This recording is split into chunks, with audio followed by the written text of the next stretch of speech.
আমাদের যদি আমরা একেবারেই চিন্তা করি তাহলে ওই 10 বছর 3টা খারাপ নির্বাচন, সুতরাং আমাদের নির্বাচন, ভোটের অধিকার এগুলো কিন্তু বড় আকাঙ্ক্ষা ছিল। এখন যখন আকাঙ্ক্ষা নিয়ে আমরা কথা বলি তখন কিন্তু অনেক জিনিস সামনে চলে আসে। যেমন আমরা এখন ধর্মনিরপেক্ষতা বাদ দিতে চাই, ওর বদলে বহুত্ববাদ আনতে চাই, আবার এখন বহুত্ববাদও বাদ দিয়ে দিয়েছি। তাহলে বহুত্ববাদও নাই, ধর্মনিরপেক্ষতা নাই। তা একটা ধরেন মানবিক গণতান্ত্রিক একটা বাংলাদেশ যদি আপনি করতে চান, সেটা একটা বড় আকাঙ্ক্ষা। তাহলে সেটার জন্য আপনি কি কি করবেন? ওয়ালটন আবারও মিলিয়নিয়ার অফারে ওয়ালটন ফ্রিজ কিনে আপনিও হয়ে যেতে পারেন মিলিয়নিয়ার। এবং যে আকাঙ্ক্ষার কথা নিয়ে আলোচনা হচ্ছে যে ভোটের আকাঙ্ক্ষা, ভোট হবে, মানুষ ভোট দেবে এবং ভোটের মাধ্যমে একটা নির্বাচিত সরকার হবে, তারা দায়িত্ব গ্রহণ করবেন। দায়িত্ব গ্রহণ করে তারা যেসব বিষয় নিয়ে আলোচনা হচ্ছে, যেগুলো অলরেডি বলা হচ্ছে, সেগুলো তারা ইমপ্লিমেন্ট করবেন। সেইখানে কিন্তু নানান সমস্যা, যে আমরা কি আনুপাতিক হারে করতে হবে, তাই না? পিআর সিস্টেম চালু করতে হবে, চালু না করলে ভোট টোট করা যাবে না, এইটা করতে হবে, না হলে এটা করা যাবে না। মানে অনেক কিছু কন্ডিশন আপনি ইম্পোজ করার চেষ্টা করা হচ্ছে। তো সুতরাং যে জনগণের আকাঙ্ক্ষা আবার অন্য কারো কারো আকাঙ্ক্ষার মধ্যে এখন ভাগ হয়ে যাচ্ছে যে আকাঙ্ক্ষাগুলো কি, এবং আকাঙ্ক্ষাগুলো যেহেতু পরিষ্কার ছিল না, মানে এই যে পুরা পিরিয়ডটাতে আকাঙ্ক্ষাগুলো কিন্তু স্বপ্ন আকাঙ্ক্ষা কোনো কিছু পরিষ্কার ছিল না। ওই রাজনৈতিক বন্দোবস্ত এটাও কিন্তু পরে আসছে, 5ই আগস্টের আগে আসে নাই রাজনৈতিক নতুন রাজনৈতিক বন্দোবস্ত, বাংলাদেশ 2.0, এগুলো সবই কিন্তু 5ই আগস্টের পরে ইনক্লুডেড। এই আকাঙ্ক্ষাগুলো কারো কারো মনের মধ্যে ছিল, জনগণের মধ্যে দেওয়া হয়নি কিন্তু। তো জনগণের আকাঙ্ক্ষাটা ছিল যে ভোট দিতে পারে না, ভোটের অধিকার ফিরে পাবো আমরা, আমাদের নির্বাচিত প্রতিনিধিদের মাধ্যমে সরকারটা চলবে। তো এই যে আকাঙ্ক্ষা, ওই আকাঙ্ক্ষা কিন্তু ওই যে বাংলাদেশ 2.0, 71-এর মুক্তিযুদ্ধকে একটু মুছে ফেলি আমরা, সংবিধান ছুঁড়ে ফেলি, নানান জিনিস কিন্তু চলে আসছে। এবং চলে আসার জন্য এখন ওই আকাঙ্ক্ষা স্বপ্ন নিয়ে একটা আস্থাহীনতা, একটা বিশ্বাসহীনতা সৃষ্টি হচ্ছে।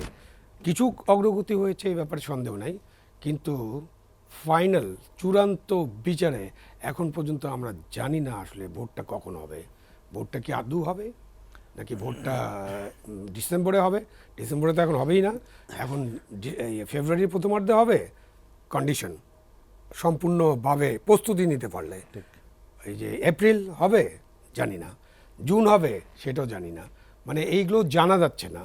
তো জানা না যাওয়ার ফলে আপনি যদি ওই আকাঙ্ক্ষা স্বপ্ন বাস্তবায়ন করতে চান, তার যদি একটা নির্বাচিত সরকার চান, সেই নির্বাচিত সরকারের ব্যাপারে সকলকে ঐক্যমত্যে আসতে হবে। তার আগে যদি কন্ডিশন শুরু করে দেয় যে এটা করতে হবে আগে, পিআর তো কোনো কন্ডিশন ছিল না, এটা নিয়ে কখনোই আলোচনা হয়নি, নতুন আলোচনা। পিআর ভালো সিস্টেম হতে পারে, পৃথিবীর 90টা দেশে পিআর আছে এবং সবগুলো খুব উন্নত গণতান্ত্রিক দেশ। তা আপনি যদি একটা রেখা টানেন যে উপরে উঠে না, যে গণতন্ত্রের ধরেন আমরা একদম লোয়েস্ট স্তরে আছি, আর গণতন্ত্র ছিলই না, স্তরে ছিলাম, মাইনাস হয়ে গেছিলাম মনে হয়।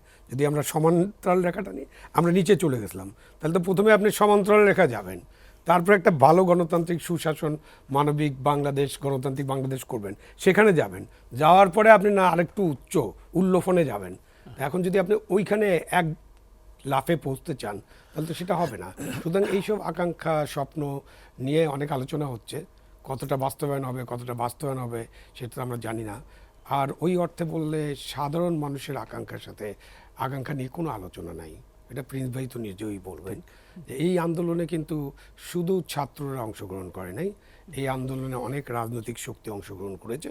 যেটা বলা হলো যে 16 বছর বা 10 বছর ধরে স্বৈর শাসনের বিরুদ্ধে রাজনৈতিক দলগুলো আন্দোলন সংগ্রামে ছিল, তাদের উপর অনেক অত্যাচার হয়েছে, তারা ছিল। এবং অনেক সাধারণ মানুষ অংশগ্রহণ করেছে, শ্রমিক, মুটে মজুর, রিক্সাওয়ালা, সাধারণ মানুষ। এবং সাধারণ মানুষের আকাঙ্ক্ষাটা কি? ভোট দেওয়া একটা আকাঙ্ক্ষা, তার পাশাপাশি তার অর্থনৈতিক মুক্তি, ওটা কিন্তু বড় আকাঙ্ক্ষা। ওই অর্থনৈতিক মুক্তির জন্য 71-এর মুক্তিযুদ্ধ হয়েছিল।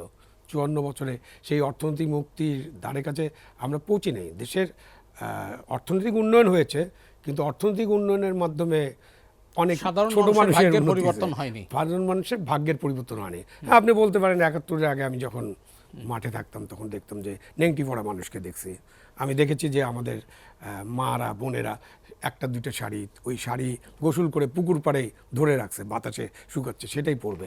আমরা এগুলো দেখেছি। এগুলো থেকে কিছু উন্নতি হয়নি এরকম না, কিন্তু দেশের যে অর্থনৈতিক উন্নয়ন তার সাথে সাধারণ মানুষের উন্নয়ন সেখানে আমরা বড় পরিবর্তন দেখতে পারিনি।